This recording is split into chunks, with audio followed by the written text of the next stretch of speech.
पहला क्वेश्चन है,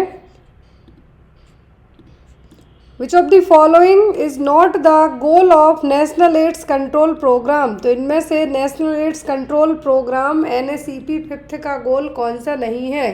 यहाँ पे बात की गई है NACP 5th की। नेशनल एड्स कंट्रोल प्रोग्राम जो 5th नंबर है उसका गोल कौन सा नहीं है। ऑप्शन में reduce annual new HIV infection by 80%, reduce annual new HIV infection by 90%, या फिर रिड्यूस एड्स रिलेटेड मॉर्टेलिटीज़ बाय 80%, या फिर eliminate vertical transmission of HIV and syphilis. क्या है जो यहाँ पर आपका सही आंसर होगा। नेशनल एड्स कंट्रोल प्रोग्राम की अभी तक टोटल है जो 5 फेज़ आ चुकी हैं। इन पाँचों फेज़ों में से आपको बताना है, इन पाँचों फेज़ों में से आपको बताना है कि 5th फेज़ का है जो पॉइंट कौन सा नहीं है, कौन सा टारगेट नहीं था। तो यहाँ पर आपका होगा बी, जो national AIDS control programme 5th phase थी, एज़ पर दैट है जो यहाँ पर जो एनुअली HIV के नए केस हैं उनको 90% तक हमें क्या करना है, कम करना है। ये फेज़ आपको यहाँ पे देखिए रही, हर एक एग्ज़ाम में ये फेज़ आती भी है। तो यहाँ पर पहली है national AIDS control programme phase first, जो कि 1992 से 1993 के बीच में रही है। कौन सी? 1992 से लेके 1999 के बीच में रही है। इसके अकॉर्डिंग यहाँ पर HIV के रिगार्डिंग क्या करना था, अवेयरनेस क्रिएट करना था। और यहाँ पर जो भी नए केसेस आते हैं, हाई रिस्क ग्रुप हैं, उनके लिए ब्लड सेफ्टी के रिगार्डिंग सभी चीज़ें क्या करनी थी, बतानी थी। तो यहाँ पर यदि आपको पूछे NACP फर्स्ट फेज़ का, तो 1992 से 99 तक रहा है।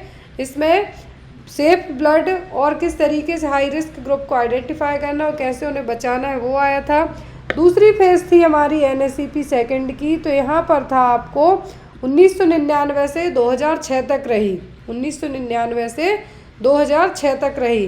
तो इसमें आपका काउंसलिंग, टेस्टिंग, ट्रीटमेंट है जो ऐड कर दिए गए थे।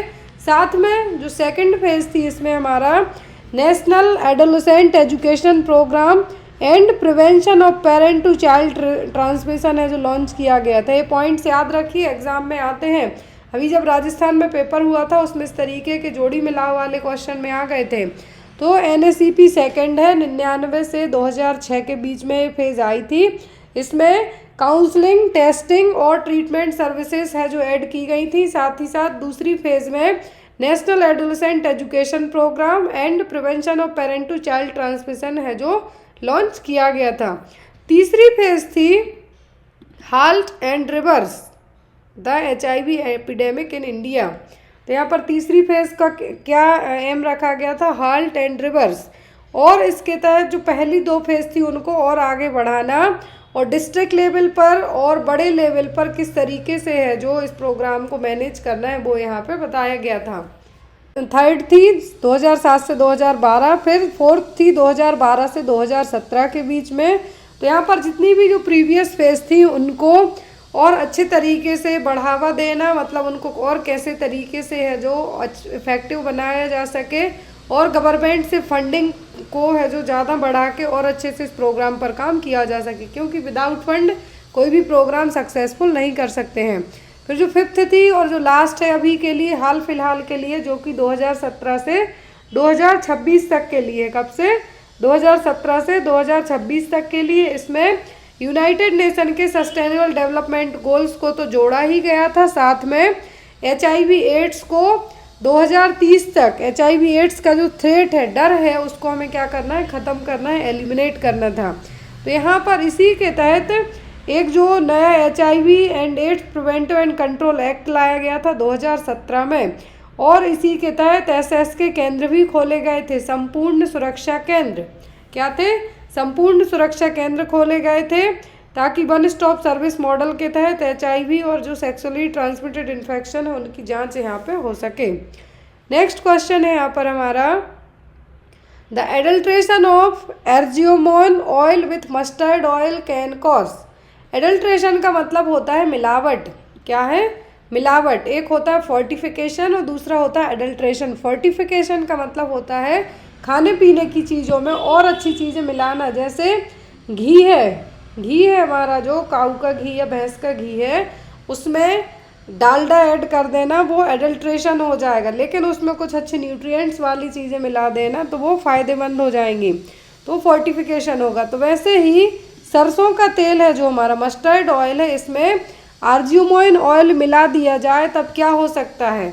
एपिडेमिक ड्रॉपसी, लेथरिज्म, स्किन रैशेस या फिर जॉइंटिस, क्या देखने को मिलेगा?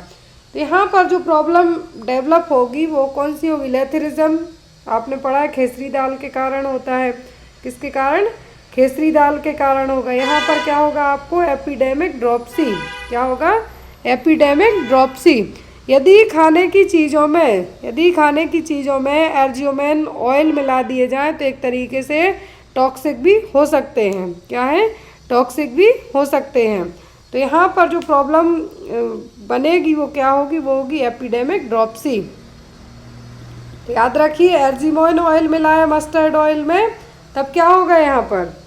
तब होगा एपिडेमिक ड्रॉपसी। और यदि यहाँ पे बात करें लेथरिज्म की, तो लेथरिज्म किसके कारण होता है? तो लेथरिज्म के लिए मेनली रिस्पॉन्सिबल होता है कौन सी दाल? खेसरी दाल। यहाँ पे आपको ये भी याद रखना है, ये एग्ज़ाम में आपको आती है। क्या है? खेसरी दाल। नेक्स्ट है यहाँ पर, Which of the following method is used to test the internal consistency of a research tool? किसी भी यहाँ पर कौन सी मेथड है जो इंटरनल कंसिस्टेंसी के लिए यूज़ की जाएगी इन रिसर्च टूल में? Cronbach alpha, test retest method, parallel test या फिर फैक्टर एनालिसिस। एग्जाम में आती है, या तो इसका इंटरप्रिटेशन पूछा जाएगा आपसे या फिर यहाँ पर मेथड के बारे में पूछा जाएगा। तो यहाँ पर इंटरनल कंसिस्टेंसी को चेक करने के लिए रिसर्च में जो मेथड अपनाई जाती है वो होती है क्रॉनबैच अल्फ़ा मेथड। क्या है? क्रॉनबैच अल्फ़ा मेथड। अब यहाँ पर यदि इसकी इंटरप्रिटेशन की बात करें हम, तो यदि क्रॉनबैच अल्फ़ा जो नंबरिंग निकल के आई है लेस देन 0.9 है, मतलब एक्सीलेंट कंडीशन में है आपकी जो रिसर्च जो भी कर रहे हैं आप। 0.8 है तो गुड है, 0.7 है तो एक्सेप्टेबल है, 0.6 है तो क्वेश्चनेबल है, मतलब कुछ ना कुछ खामियां हैं, कुछ ना कुछ गड़बड़ी हैं। बिलो 0.5 आता है मतलब पुअर है। पुअर मतलब बहुत ही गलत तरीके से आपने यहाँ पर डेटा है जो इकट्ठा किया है। तो यहाँ पर रिसर्च टूल में यदि मेथड की बात करें इंटरनल कंसिस्टेंसी चेक करने के लिए, यहाँ पर जो भी पॉइंट्स हाईलाइट करने लायक हैं वो रेड करते जा रही हूँ मैं। तो इंटरनल कंसिस्टेंसी के लिए यहाँ पर क्या होगा? क्रॉनबैच अल्फ़ा मेथड। अगला क्वेश्चन है हमारा, विच of the following statement is not true for describing assumption in a research study? सही पॉइंट कौन से नहीं है अजम्पशन के लिए? रिसर्च स्टडी में अजम्पशन है उसके लिए सही पॉइंट कौन से नहीं है? पहला है यहाँ पर, N assumption is a realistic expectation that we believe to be true, however no adequate evidence exists to support this belief। पहले ऑप्शन में आपको कहा गया है कि जो भी अज्यूम कर रहे हैं मतलब मान रहे हैं वो एक रियलिस्टिक एक्सपेक्टेशन है, क्योंकि उसके रिगार्डिंग आपके पास कोई एविडेंस नहीं है, मानने के अलावा कोई सबूत नहीं है। दूसरा है, assumption provide a basis to develop theories and research instruments and therefore influence the development and implementation of research। तो किसी भी रिसर्च में अजम्पशन के बेस पर ही कुछ कुछ थ्योरी है जो बनाई गई हैं, कोई पर्टिकुलर एविडेंस नहीं है। फिर तीसरा, assumption are statement that are scientifically tested by using statistical test. तो अजम्पशन में किसी भी तरीके की टेस्टिंग है जो आप कोई एक साइंटिफिक वैल्यू नहीं होती है, जैसा आपको शुरुआत में कहा कि अज्यूम ही करना है, क्योंकि कोई मानने के अलावा आपके पास कोई सबूत ही नहीं है। थ्योरी भी अजम्पशन के बेस पर भी बनती है, फिलॉसफी भी इसी के बेस पर होती है।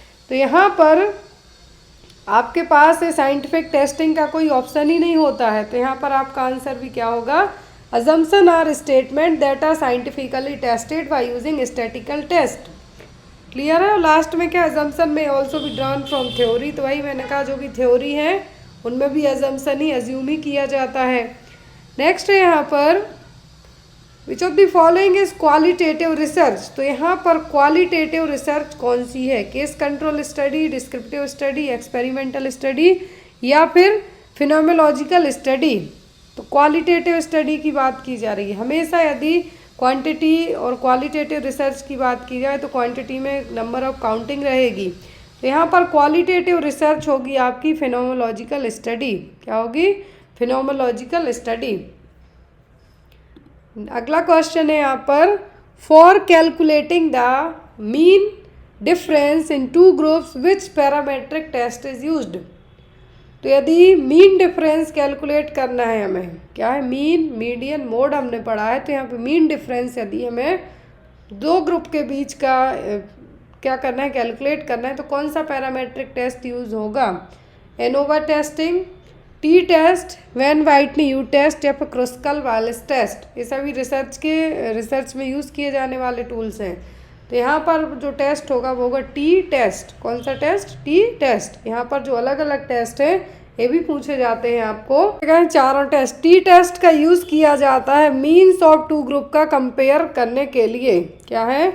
कोई भी दो ग्रुप हैं उनका मीन्स कंपेयर करने के लिए यूज़ किया जाएगा। It assumes data is normally distributed and has equal variance in both group. दूसरा होता है ANOVA test, analysis of variance. तो यहाँ पर 3 के लिए ध्यान से देखिए, यहाँ पर इसमें क्या था? 2 ग्रुप के लिए करना है। यदि 2 ग्रुप के लिए करना है तब कौन सा होगा? टी टेस्ट होगा।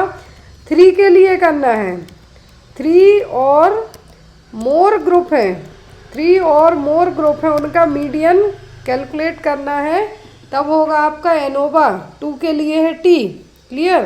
फिर आपका आता है Mann Whitney U test, a non parametric test to compare the median of 2 independent group. तो मीन, मीडियन, यदि मीन पूछा है, 2 ग्रुप का मीन करना है, कंपेयर करना है, तो टी टेस्ट। 3 या फिर 3 से ज़्यादा ग्रुप है, क्वेश्चन को ध्यान से देखिए, यदि आपको 3 या 3 से ज़्यादा ग्रुप के बारे में पूछा जाए तो यहाँ पर क्या होगा आपका? एनोवा। जैसे यहाँ पे कहा है टी टेस्ट होगा 2 के लिए, एनोवा होगा 3 के लिए। वैन व्हाइटनी मीडियन के लिए होगा, मीडियन का कंपैरिजन करना है आपको। मीन, मीडियन, मोड पढ़ा है, तो यहाँ पे मीडियन का कंपैरिजन करना है 2 इंडिपेंडेंट ग्रुप के बीच में, तब ये यूज़ किया जाएगा जहाँ पर डेटा है जो नॉर्मली डिस्ट्रीब्यूट नहीं होगा। फिर आता है क्रुस्काल वालिस टेस्ट। तो यहाँ पर भी एक नॉन पैरामेट्रिक टेस्ट है। यहाँ पर 3 या फिर 3 से ज़्यादा मीडियन है। क्या है यहाँ पर? 3 और 3 से ज़्यादा, 3 और मोर जो मीडियन है, यहाँ पर उसके लिए क्या किया जाएगा? कंपेयर करने के लिए क्रुस्काल वालिस टेस्ट यूज़ किया जाएगा।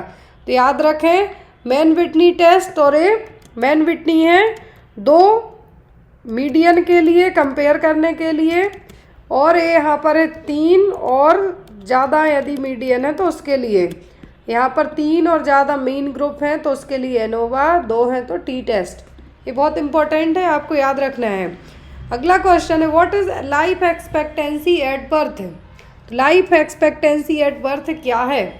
The average number of years in newborn is expected to life, the age at which half of the population is expected to have died, the maximum age a human can reach, the average number of years a person is expected to live.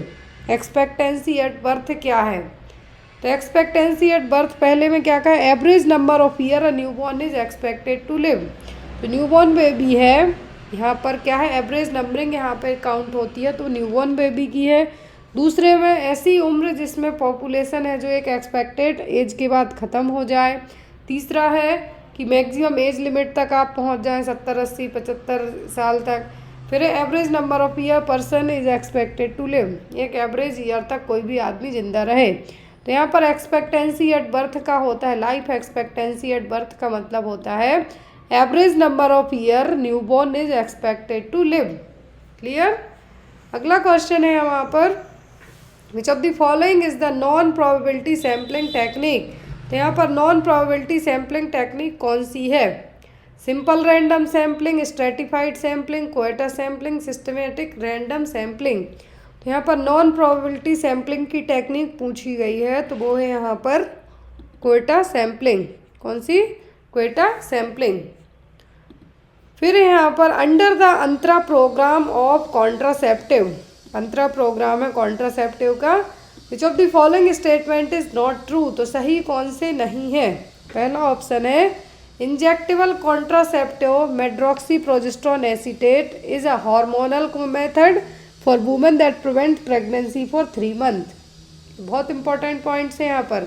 फिर it is non reversible method of contraception, it can be easily administered in the arm, Thai and buttocks, suitable for breast feeding women after 6 week of child birth.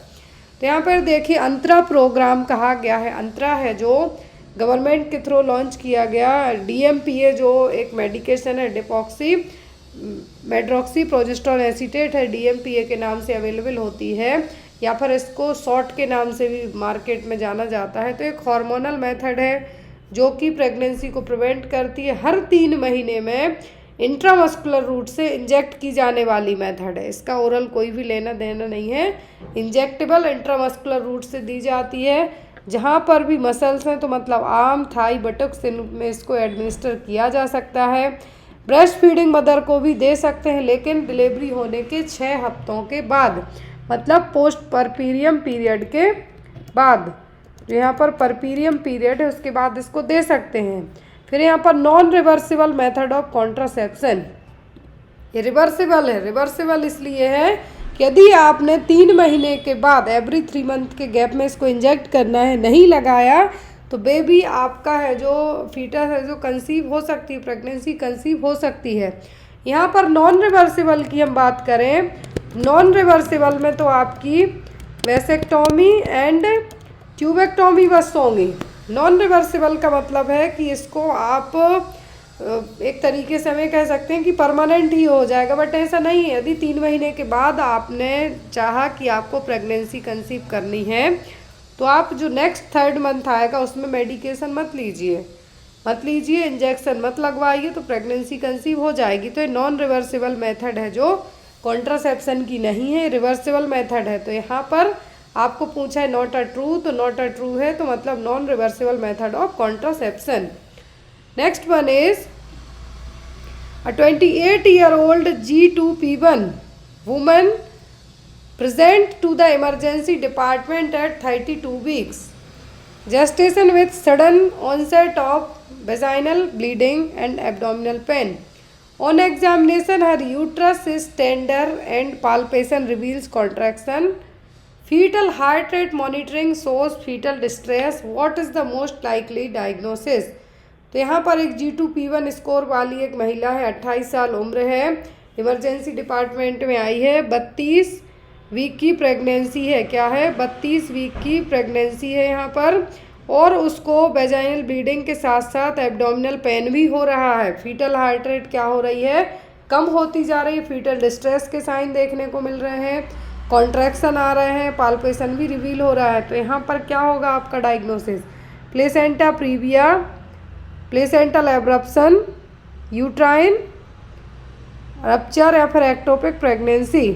तो यहाँ पर G2P1 का मतलब है कि pregnant दूसरी बार है, P1 का मतलब है प्रीवियसली एक उसका बच्चा है, प्रीवियसली वायबल चाइल्ड की डिलीवरी उसने करवाई है अपनी।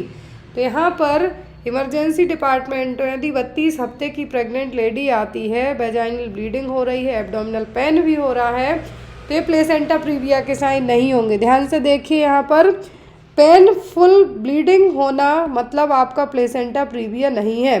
प्लेसेंटा प्रीविया में जो ब्लीडिंग होती है वो पेनलेस होती है, पेनलेस वेजाइनल ब्लीडिंग, ये क्लासिकल साइन है इसका प्लेसेंटा प्रीविया का, तो ये नहीं होगा।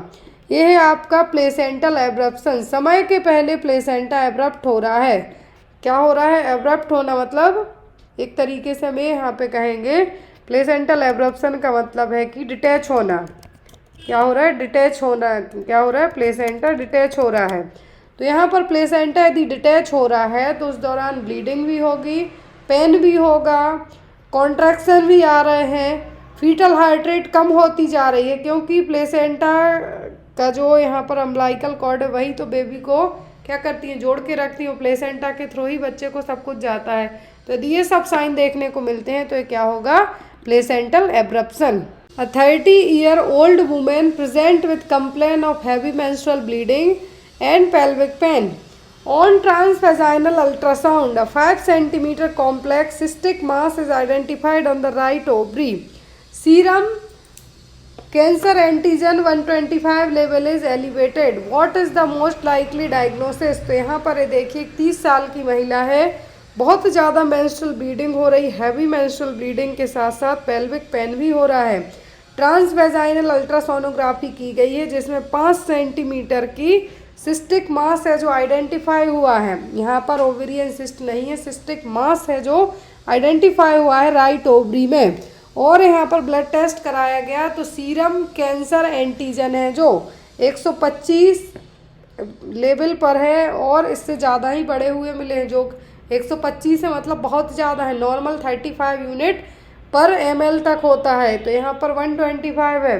What is the most likely diagnosis, यहाँ पर क्या होगा diagnosis, endometrioma, serous cystadenoma, mature cystic teratoma या फिर ओवेरियन कैंसर। यहाँ पर क्या होगा, यदि 30 साल की महिला है आपकी, बहुत ज़्यादा हैवी मेंस्ट्रुअल ब्लीडिंग हो रही है, साथ में पेल्विक पेन भी है, ट्रांसवेजाइनल अल्ट्रासोनोग्राफी एक प्रोब यूज़ किया जाता है वाया वेजाइना इंसर्ट करके, उसको कहा जाता है ट्रांसवेजाइनल अल्ट्रासोनोग्राफी। तो इसमें 5 सेंटीमीटर का सिस्टिक मास है जो आइडेंटिफाई हुआ है राइट ओवरी में। और जो सीरम कैंसर एंटीजन, सीए का मतलब है कैंसर एंटीजन, 125 एलिवेट निकला है जो नॉर्मली रहेगा लेकिन यहाँ पर इसकी नॉर्मल वैल्यू कितनी होती है, जो CA 125 है। यदि हम नॉर्मल बात करें हम तो 0 to 35 यूनिट पर ml ये इसकी नॉर्मल वैल्यू है। एक नॉर्मल रेंज होती है इसकी, 0 से रहे 35 के बीच में। लेकिन जब ये 125 आया है निकल कर तो ये ओवेरियन कैंसर है। क्या है, ओवेरियन कैंसर की कैटेगरी में रखा जाएगा। यहाँ पर ओवेरियन कैंसर के अलावा यदि बहुत ज़्यादा ब्लीडिंग होती है तो उस दौरान भी हाई रहता है, लेकिन उस दौरान 125 तक के नहीं जाएगा।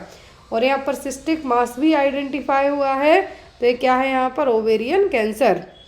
नेक्स्ट है यहाँ पर identify the name of the instrument. यहाँ पर एक इंस्ट्रूमेंट दिख रहा है, कौन सा इंस्ट्रूमेंट है, Allis tissue forceps, Kelly's forceps या फिर वल्सेलम या फिर ओवम फोर्सेप्स।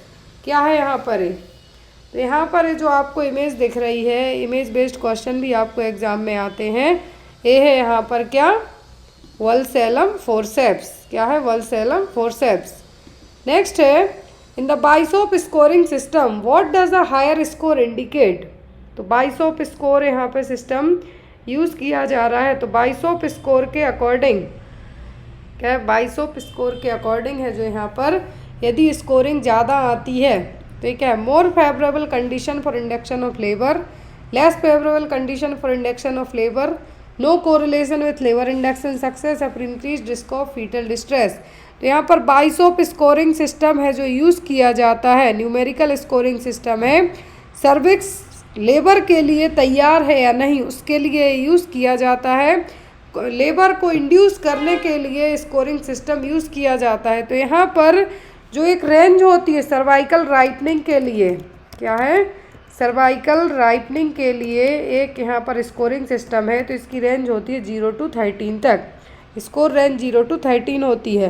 तो जितनी ज़्यादा विथ हायर, जो जितनी ज़्यादा यहाँ पर स्कोरिंग रहेगी मतलब सर्विक्स उतनी ज़्यादा क्या है यहाँ पर, सर्वाइकल राइपनिंग के लिए स्कोरिंग 0 से 13 है यदि, तो ये 12-13 तक या 10 के आगे स्कोरिंग जाती है, मतलब सर्विक्स रेडी है लेबर इंड्यूस करने के लिए। मतलब यहाँ पर क्या होगा, मोर favourable condition for induction of labour. यहाँ पे क्वेश्चन में कहा है हाई स्कोरिंग यहाँ पर इंडिकेट हो रही है, तो यहाँ पर इससे पता चलेगा यदि हाई स्कोरिंग है मतलब 8 से ज़्यादा है। यहाँ पे देखिए हाई स्कोर बताया जा रहा है मतलब मोर देन 8। क्या है, मोर देन 8।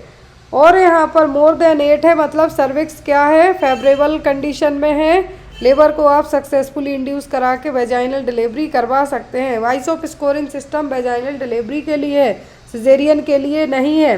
यदि यही स्कोर लो स्कोर की हम बात करें तो लो स्कोर में 6 या फिर इससे कम होगा, इससे कम होगा।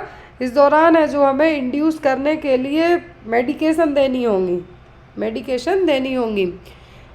नेक्स्ट है यहाँ पर which vaccination is not safe during the pregnancy. Pregnancy में कौन सी वैक्सीनेशन सेफ नहीं है, टाइफॉइड, हेपेटाइटिस बी, इन्फ्लुएंजा या फिर MMR। तो कौन सी वैक्सीन सेफ नहीं होंगी, तो वो होंगी यहाँ पर MMR, मीज़ल मम्स रूबेला। क्या है? मीज़ल मम्स रूबेला, जो कि प्रेगनेंसी में नहीं दी जाती। इवन रूबेला के लिए तो टेस्ट ही किया जाता है। Next one is in the obstetric haemorrhage bundle B Lynch suture refers to. Obstetric haemorrhage का मतलब यहाँ पर क्या है? ऑब्स्टेट्रिक हेमरेज का मतलब है प्रेगनेंसी में यदि ब्लीडिंग होती है वो एंटीनेटल, इंटरनेटल या पोस्टनेटल होती है, तो यहाँ पर बी लिंच सूचर हैं जो यूज़ किए जाते हैं। बी लिंच सूचर क्या है? A method of uterine artery ligation, a technique for manual removal of the placenta, a compression suture to control uterine bleeding या फिर a protocol for administering blood products। Obstetrical haemorrhage में B Lynch suture का इस्तेमाल किया जाता है किसके लिए? यूट्राइन ब्लीडिंग को कंट्रोल करने के लिए। क्या है?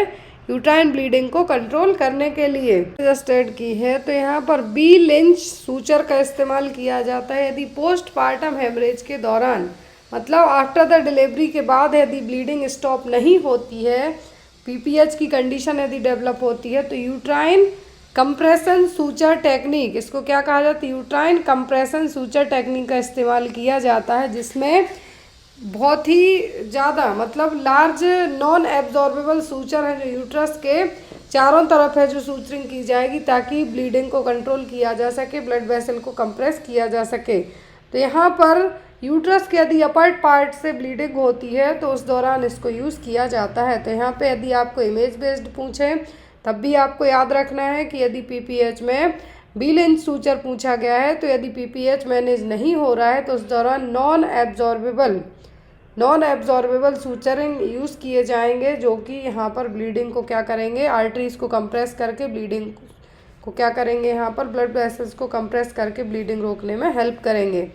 नेक्स्ट है recommended daily dose of iron supplementation in pregnant women with anaemia is. Question देखिए थोड़ा सा ट्रिकी है।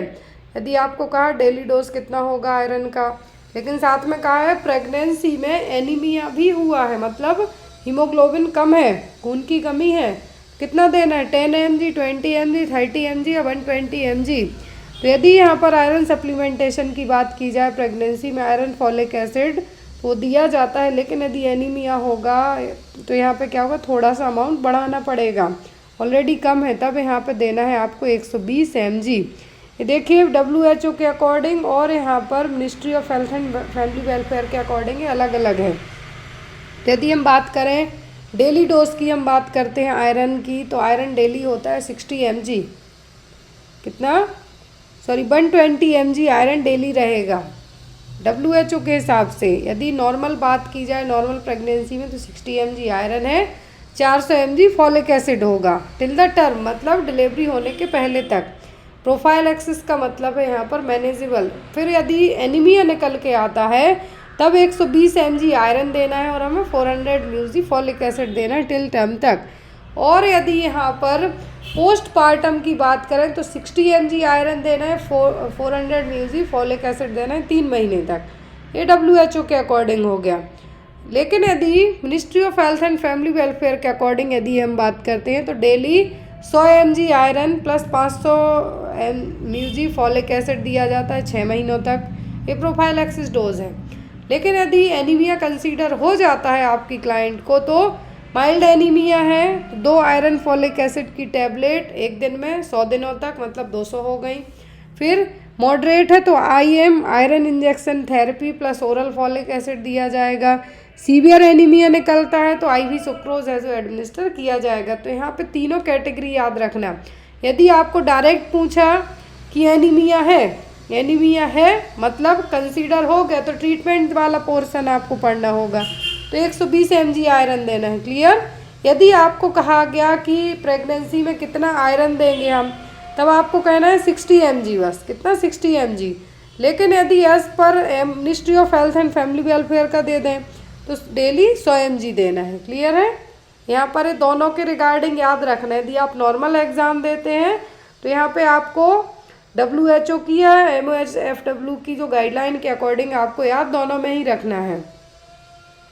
नेक्स्ट है Mrs Rashmi was admitted for delivery when assessing fetal heart rate status during labour the monitor displayed late deceleration with tachycardia and decreasing variability, the nurse interrupts it an. तो यहाँ पर कोई आपकी क्लाइंट है, रश्मि हो गई, रानी हो गई, जिया हो गई, कोई भी हो गया, तो यहाँ पर फीटल हार्ट रेट असिस्ट करती हैं। तो फीटल हार्ट रेट यहाँ पर क्या हो रही है, स्टेटस FHR स्टेटस चेक करते हैं हम, तो यहाँ पर हो रहा है कि डिसेलरेट हो रहा है, डिसेलरेशन हो रहा है, टैकीकार्डिया हो रहा है। टैकीकार्डिया होता है, एक होता है ब्रेडीकार्डिया, एक होता है टैकीकार्डिया। तो यहाँ पर टैकीकार्डिया का केस हो रहा है और वेरिएबिलिटी क्या हो रही है, कम होते जा रही है। तो एज अ नर्स आप क्या करेंगे, नॉर्मल है, बिल्कुल भी नहीं है, क्योंकि यहाँ पर टैकीकार्डिया भी क्या हो रहा है, ऐड होते जा रहा है। Due to compression of fetal head during descent, ये भी नॉर्मल नहीं है। Due to dehydration and labour and increase I fluid, ये भी नहीं है। Utero placental insufficiency and an emergency situation. तो यदि यहाँ पर FHR क्या हो रही है, FHR यहाँ पर आपकी क्या हो रही है, टैकीकार्डिया का केस हो रहा है। तो यहाँ पर टैकीकार्डिया के केस में ये क्या होगी, एक तो इमरजेंसी तो हो ही गई यहाँ पर, चाहे वो IV चढ़ाने का भी वहाँ पे वो नहीं है ना, ये नॉर्मल है, वो ना हेड डिसेंट हो रहा है, नीचे आ रहा है, तो ये हो रहा है। यहाँ पर यूट्रोप्लेसेंटल इनसफिशियंसी के कारण यहाँ पर क्या हो रही है कि इमरजेंसी कंडीशन हो रही है। तो यहाँ पे इमीडिएटली आपको अपने क्लाइंट के लिए इमरजेंसी के लिए रेडी करना होगा।